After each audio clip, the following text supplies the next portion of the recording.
Quite fine.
What's this? After the Abyss Mage was defeated, a certain energy dispersed from its body. It seems that energy was being used to cut off the connection between me and Dvalin. Huh. Do you know of Storm Terror's lair? Of course. I believe the people of Mondstadt all know of it. After Dvalin woke up, he took the ancient ruins as his lair. As it was with the storms that previously cut Mondstadt off from the outside world, the entrance to the ruins is also sealed by a special barrier. But now, as the energy dispersed from the Abyss Mage, I was able to read the rhythmic flow of how the barrier's magic was woven. I must admit, it sounds even more horrendous than a chorus of hilly churls, but it should be enough to let us break through the storm barrier and reach Storm Terror's lair. Which means we're going to confront Dvalin? I'm fine with that. Jean is the one who wishes to avoid any direct confrontation. No. When there are no other options left, it is my responsibility to alter our course of action. If slaying him is our only choice, I will gladly become the knight that leads the charge. Fortunately, we have yet to need to go that far. Stuck! Hey, check out that roof! Is there a giant hole in it? I suppose we could make use of that wind current. Let's make a detour then. Heading up! Let's make a detour then. Seal, if my archaeological knowledge is not mistaken, this appears to be a light If we retrieve and reintegrate all the parts, we should be able to get it working. We should be close to completing the ceremony for this actuator.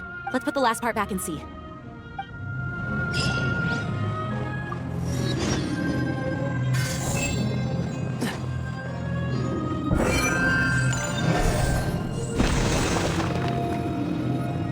I am completely prepared and fully confident that we can do this. Even Master Diluc accompanied us to the very end, despite only being an accidentally involved bystander. You shared your secret with me, and I only returned your trust to the same extent. As for Master Jean, responsibility perhaps. What about the tone-deaf bard? It's freedom. Freedom? When you first arrived at Mondstadt, did no one tell you that Mondstadt is the city of freedom? She really is a child of freedom. Mondstadt is a romantic city without the reign of a king, and its citizens enjoy the most freedom amongst the 7 nations. I hope the dragon that once protected Mondstadt will soon be free. No one should have deceived him by telling him that Mondstadt betrayed him, and no one should have told him that it was his eternal duty to protect the city. He has the right and freedom to choose his own way of life. Venti? Well then, traveler, may the thousands of years of wind that have blown through Mondstadt go with you. Just like the last time, I shall channel animal energy for you. Oh, no wonder you said his voice sounds To familiar. save Dvalin, we're going to have to get rid of those blood clots. Aim for those blood clots.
It's been a while since we flew like this together.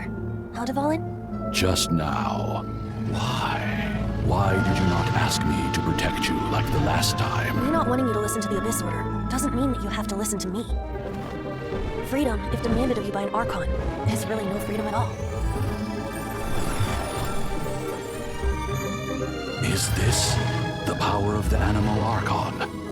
So, now the Storm Terror threat is behind us. What are your plans for the next step? Paimon thinks it's time to leave Mondstadt and keep looking through the 7 nations until we find clues about his sister. Huh, really? Oh, well, I guess this is goodbye for now. Hey, don't feel down. You'll always be a friend of the Knights of Avonius, and our honorary knight. Wherever you may go, and wherever the winds may blow. That's the spirit. Remember, Mondstadt will always welcome you. All right, now let's eat before it gets cold. The Animal Archon protect you. To speak compared to our acting Grand Master, but I still want to thank you all on behalf of all of Mondstadt for your assistance. Fortunately, everything was resolved peacefully.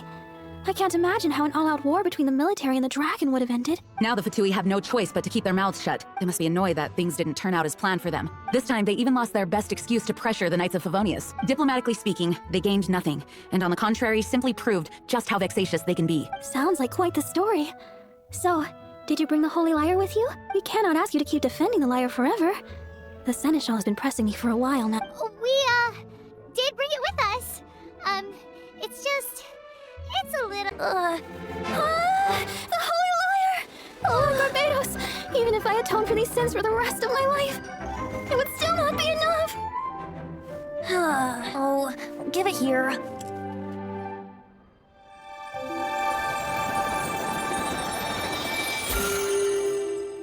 How could the Holy Lyre, but how? Huh? Let Paimon see! No. I don't know how you managed to fix it, but you'll never touch the lyre again! We, really should get going. That trick I used to repair the Holy Lyre. I mean, the magic I used isn't going to hold forever, you know. What? At last, Mondstadt's rodent ruler in the flesh. Scurrying through the streets looking for leftovers? Mondstadt calls this a god? Resident rodent beats invasive vermin. Don't you dare speak back to me, insolent bard. Absentee Archon of Mondstadt. How impotent you've become. That smirky wear looks out of place. Did you steal it from your master's face?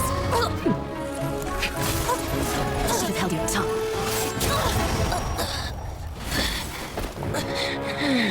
So, this is a gnosis. Wouldn't be caught dead wearing this ugly thing in public. Beauty isn't waste when the beholder has no taste. You're awake.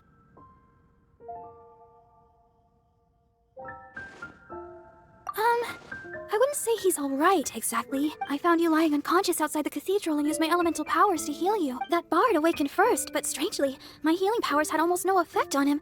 This is the first time I've encountered such a patient. But he just said, it's completely normal, and then got up and left the cathedral. He left? Already? Where'd he go? The symbol of Mondstadt's hero. That's what he said. I wanted to stop him, but Jean, Master Jean, said to let him leave. How strange. Paimon remembers Venti healing under that tree before. It's probably due to the connection between Windrise and the Animo Archon. Master Jean has figured it out as well, but we can't tell Barbara. The wind amongst the branches is good. I love the way it smells. I said the exact same thing last time. Why do I only say these things when I'm down on my luck? So you noticed. This isn't something I'm meant to discuss with ordinary people, but I suppose I can let you in on the secret. As you know, visions are external magical foci that only a small minority of people possess. They use these visions to channel elemental power. In truth, every wielder of a vision is one who can attain godhood and ascend to Celestia. We call such people allogenes. Allogenes? Paimon's never heard of them before. That's because this is a secret that only Archons are privy to.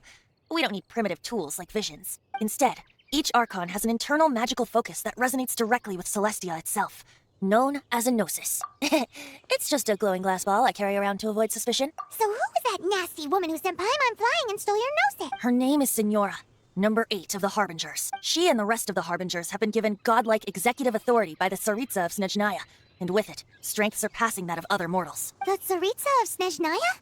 Isn't that... Indeed. She is one of the 7, the Tsaritsa who reigns from her winter palace, and the one person that the Fatui Harbingers all answer to. The 7 don't always get along well, but still. I never thought that she would plot to steal another Archon's gnosis. How should I put this? 500 years ago, I knew her well. But I can't say the same is true now. You see, a certain catastrophe happened 500 years ago, and after that, she cut off all ties with me. But we can save discussion of the Cryo Archon and the Fatui for another day. If you seek the rest of the 7, many difficulties lie ahead of you still. You should head for Mondstadt's neighboring nation of Liyue. The Geo Archon who reigns there, unlike me, administrates his entire region personally. He only descends once every year to give his divine predictions, which set the direction for Liyue for the rest of that year. Even so, it sounds like he works much harder than a certain someone. In any case, this year's Rite of Descension is soon to begin.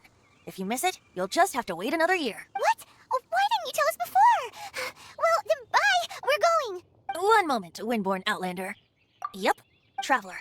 As you set off on your journey once again, you must remember that the journey itself has meaning. The birds of Tevat, the songs in the cities, the Tsaritsa, her Fatui and the monsters, they are all part of your journey. The destination is not everything. So before you reach the end, keep your eyes open. Use the chance to take in the world around you. Great. So that's that for the Animo Archon's admonishments. Back to Venti time. The Abyss Order has really dealt you a tough hand this time. What a sneaky little bunch those guys are. There is a way. But for it to work, I need some more information. Specifically, I need to decipher the obscured portions of the Abyss Order's war declaration. Obscured portions? You mean the bits Paimon can't read? It must be a cipher only understood by members of the Abyss Order, used to spread messages within the organization. It's not simply a war declaration, but also a notification to their own. When you take a stand that makes you a hero to one party, you also become a villain to the other. And since I've been the Abyss Order's enemy for so long, they've made me the target around which they can rally their troops and unite their strength. Wow, seems like it takes a lot of brains to be a superhero, huh? I understand my enemy well, is all. As the saying goes, heroes and villains are two sides of the same coin. So what are we gonna do about the intel that's written in gibberish then? How do we un-gibberishify it? Simple.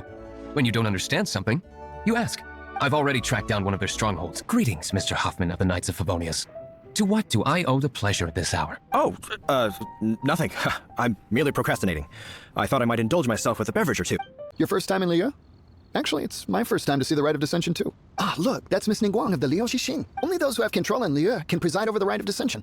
Oh yeah, not sure if you knew, but most of the Adepti appear in the form of various beasts. I heard that when attending these kinds of formal occasions, Rex Lapis himself appears as a celestial cross between two of Liyue's ancient mythical creatures. Ah, sorry, I shouldn't interrupt your wish. Please, take this.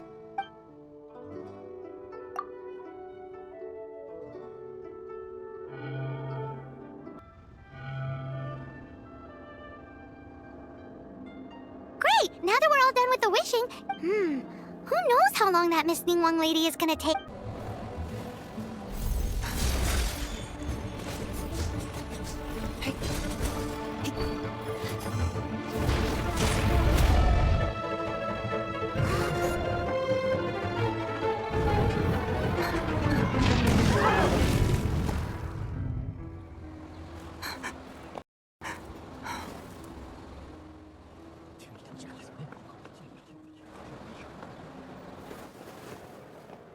Rex Lapis has been killed. Seal the exits.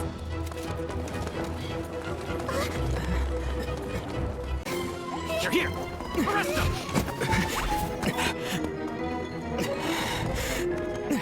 There's nowhere to run! Hey, buddy, hold still.